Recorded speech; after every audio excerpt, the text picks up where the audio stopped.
चलाए हुए बुजुर्ग के प्रकंडो चौपाई 133 बाब फिरकों का। फिरके नारी तो कहे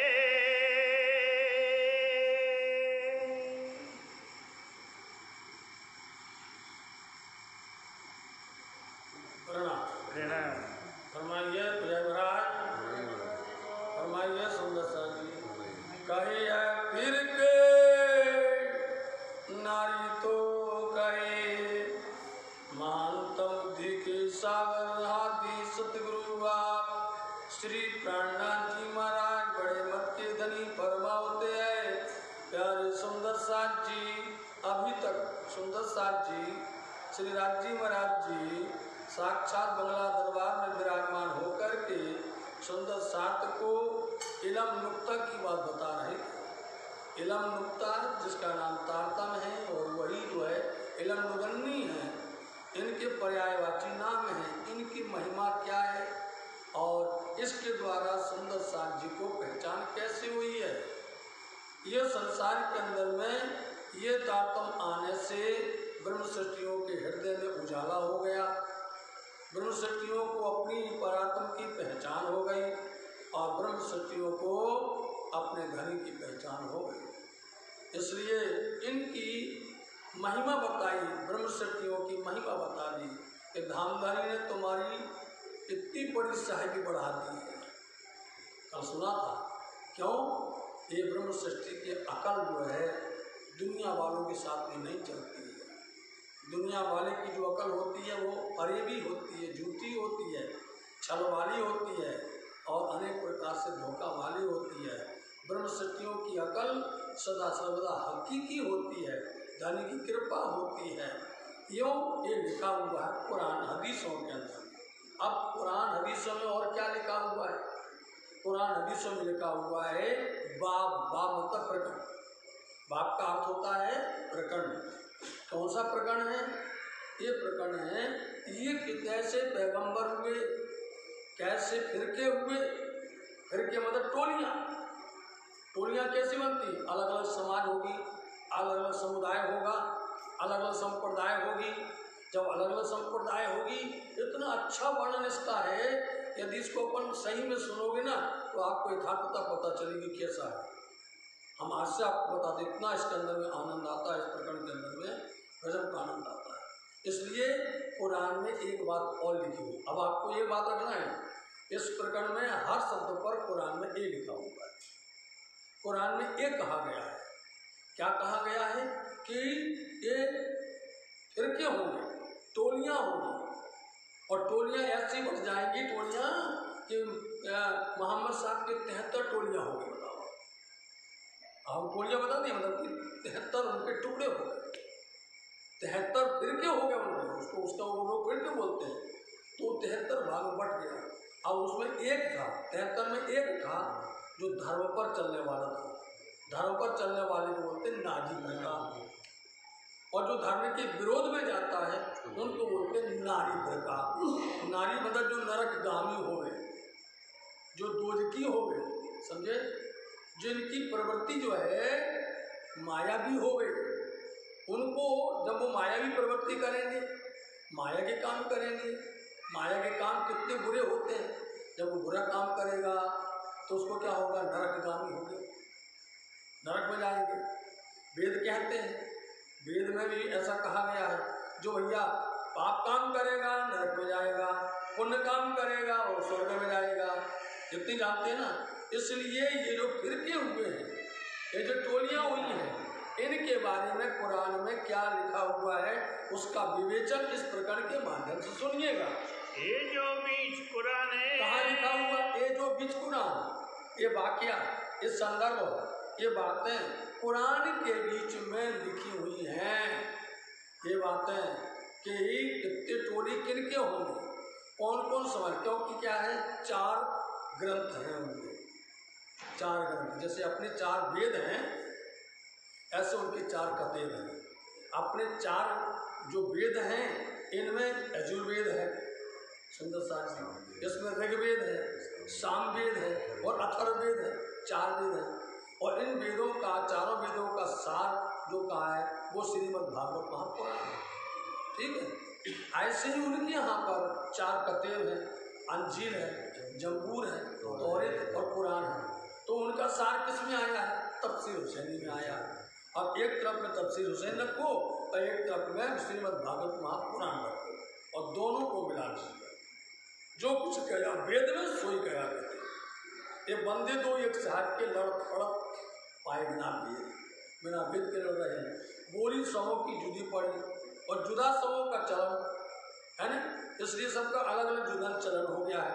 ऐसे टुकड़े, ऐसे फिरके, ऐसे समुदाय ये जो बट करके अलग अलग हो गए, नाम लेते हैं किनका?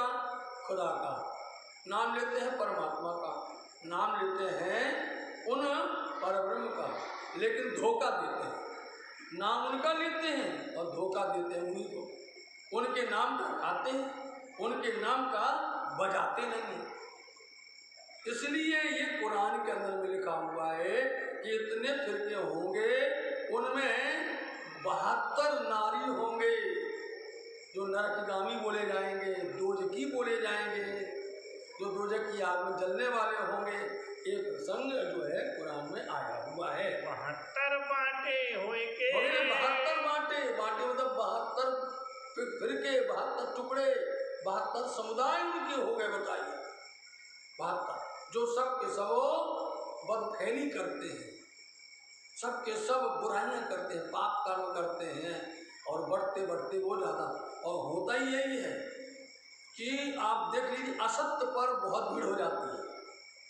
असत्य के लिए इतनी भीड़ हो जाएगी, ना बुलाओगे तो भी खड़े हो जाएंगे, और सत्य के लिए बुलाने के जाओगे तो भी कोई नहीं आने वाला, कोई भी खड़ा नहीं होने वाला।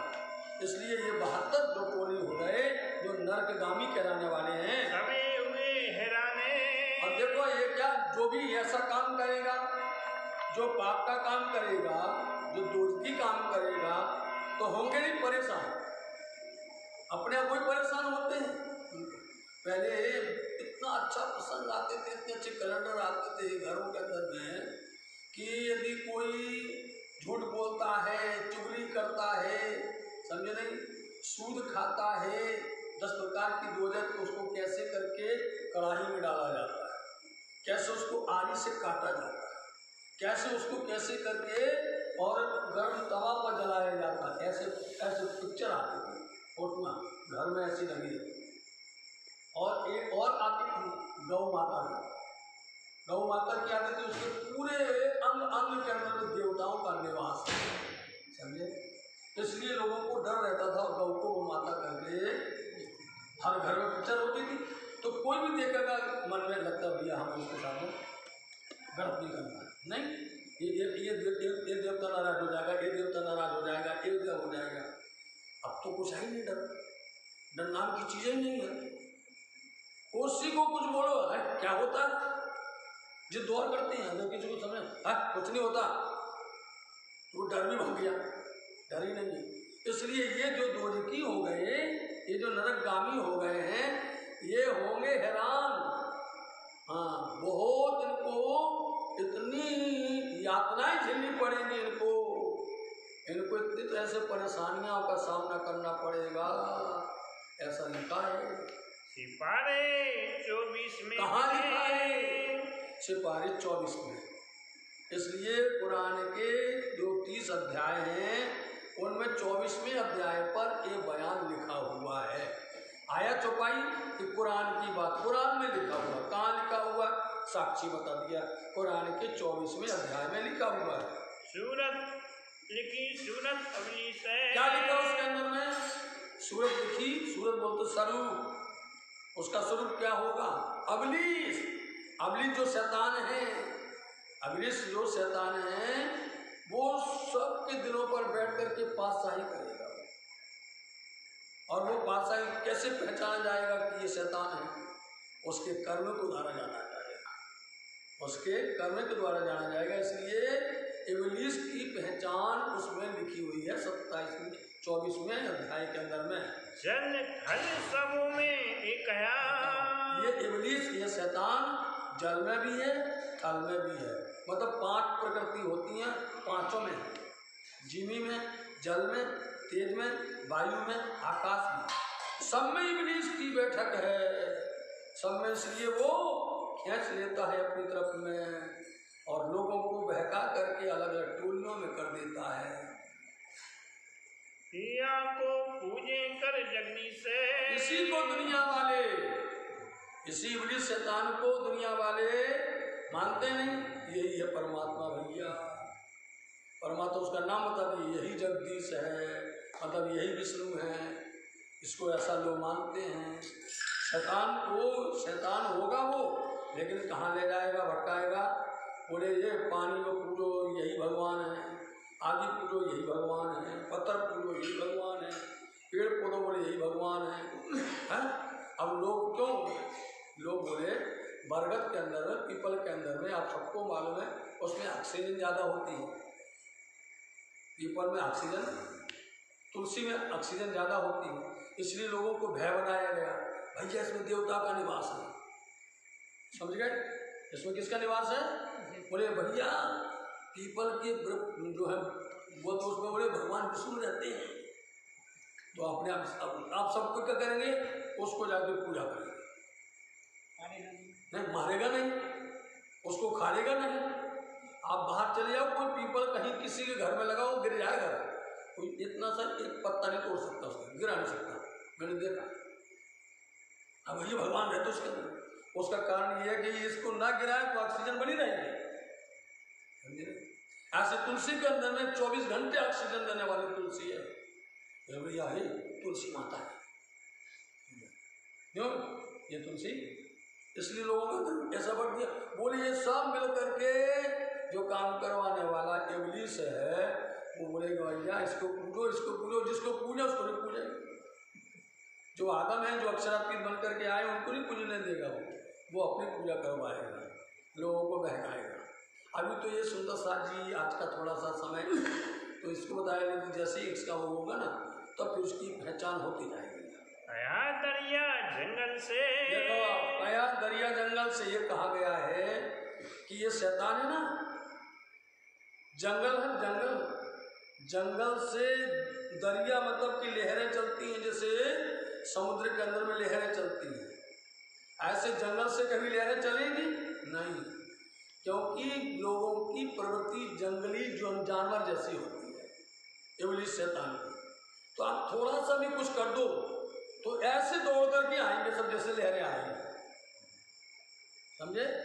थोड़ा सा तुम धर्म के ऊपर में चलो, सत्य पर चलो, तो लोग कोई ना कोई बहाना बना करके ऐसे आएंगे जैसे कि लहर की लहर है, ऐसा कर दिया, ऐसा कर दिया, पूरी लहरें आ जाएंगी, दौड़ दौड़ कर आएंगे, नहीं आएंगे?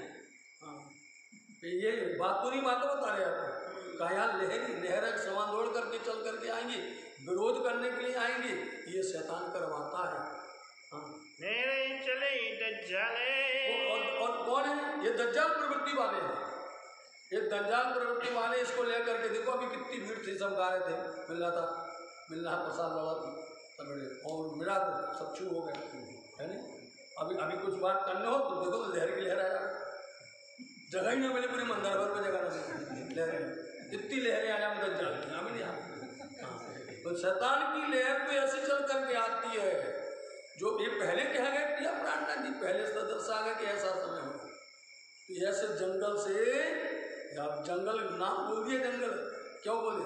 अपन जब कोई काम करते ना, कोई गलत करता है, जंगली है, मुहावरा समझो, जंगली है, मतलब जंगली जैसा है वो चल करके लहरें आई और आकर के शैतान इब्लीस में आकर के लोगों को विचित्र कर देता है, सत्य को हराना चाहता है। सोनेरे जंगल से क्यों चले, आगे देखो, सो नहरे जंगल, जंगल से कभी नहरें चलने वाली है? बताओ, जंगल से पानी बह करके नहर वहां से आएगी। यही है दज्जाल सबके अंदर बैठा हुआ है, यही दौड़ करके आती, सो नहर की नहर चल करके आती है, दौड़ दौड़ करके।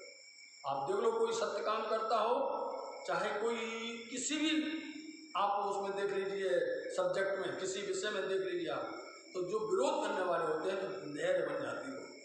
तो ऐसा कहा गया है कि ये दरिया जंगल से चल करके आएगा, ये फिर के चले इन हाले। ये फिरके, इस हाल से ये फिरके जो बनेंगे टोलियां, ये जो समुदाय बट जाएंगे, बोले यही है इनका हाल, ऐसा होगा, यही जंगल की तरह से चल करके दौड़ करके आएंगे, सत्य पर असत्य हावी होने चाहेगा।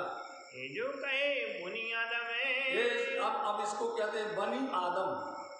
बनी मतलब बेटा, आदम मतलब आदमी। तो आदमी की संतान कौन है? ये जो कहा बनी आदम, आदम की संतान जिसको कहा गया वो कौन है? सब पूजत डाली हवा। आदमी की संतान, आदम की संतान आदमी है, मनु की संतान मनुष्य है, समझे? हिंदी भाषा में मनु कहा गया है, उर्दू भाषा में आदम कहा गया है। तो आदम की संतान आदमी है। क्या पूजती है ये सब? कहाँ जाती हैं? पूजने के लिए जाती नहीं, सब पूजने जाती हैं। खाली हवा, शून्य मंडल, निरंजन निराकार, इसी को पूजने के लिए दौड़ते हैं, सब दौड़ रहे थे। कया निकाय अबली से, और कया निकाय अबली से, इनका निकाय मतलब सनबंध, निकाय मतलब होता सनबंध। इनका सनबंध इस अबली शैतान से इन्होंने कर लिया है। जो अबली से शैतान से निकाह कर लिया तो वो उसकी बात मानने को तैयार होते हैं, उसके साथ चलने को तैयार होते हैं। दुनिया जो दावा, ये दुनिया में जो कहा एक दावा जानवर होगा, दुनिया में एक दावा होते हैं जानवर होगा, जमीन से लेके आसमान तक होगा, इतना बड़ा होगा वो जानवर। अरे ये तो है जानवर जो नीचे से लेके आसमान तक यही दिखाई देता है, इसका अहंकार दिखाई देता है। अब वो देखने जाते वो जानवर आएगा तब हम मानेंगे इसको, हम इस पर यकीन लाएंगे नहीं। इसी के अंदर में यही आदम है, ये आदमी संतान उसकी है, और इसी के अंदर में शैतान बैठा, इब्लीस बैठा हुआ है, और यही बदफेली करता है, सो धर्म के विरोध में जाता है, यही आग पानी पत्थर को पुजवाता है। ये जानवर जो सब इंसान के अंदर में बैठा हुआ है। दुनिया जो दावा, दुनिया जो दावा, ये जो कहे बनी आदम है, ये जो कहे बनी आदम है, पूजत डाली हवा, सब पूजत डाली हवा। कया निकाय अबलीस से, दुनिया जो दावा, दुनिया जो दावा, दुनिया जो दावा, दुनिया जो दावा। बोलो श्री प्राणनाथ प्यारे की